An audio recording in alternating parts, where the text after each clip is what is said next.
मंडळी, तुम्ही माझ्या मागच्या व्हिडिओत बघणारच असाल. टेंबोलीगावची कवळे देवी डाळपस्वारीसाठी प्रत्येक वाडीत गेली होती.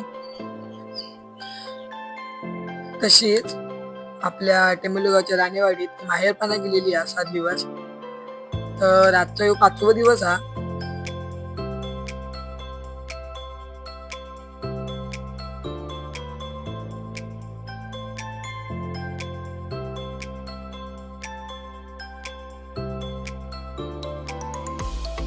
ही जी मंडळी तुमका दिसता ती गावओळी या देवीच्या दुसऱ्या दिवशी गावओळी आपण सर्व गावातली माणसं येतात, ही ओळी उभी करतात. चला तर म्हणजे तुमका दाखवते आमची राखण होळी, म्हणजे प्रत्येकाच्याच वाडीत ती असता राखण होळी.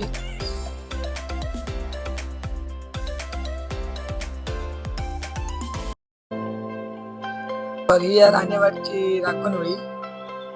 वरती गावओळी उभी होऊच्या अगोदर ही केली जाता आणि गावओळी गावातले सर्व माणसं येतात आणि ती तोडून जातात. आणि हे असतात ती आम्ही राणेवाडीतले सगळे असतात ते जाऊन तोडून घेऊन गावओळी उभी होऊच्या अगोदर ही ओळी उभी करतात.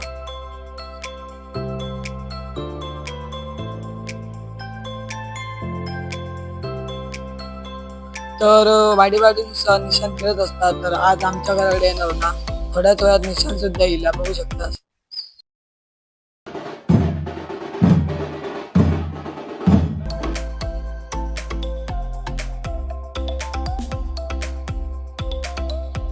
तर पूजा वगैरे केलं, पाया वगैरे पडलाय.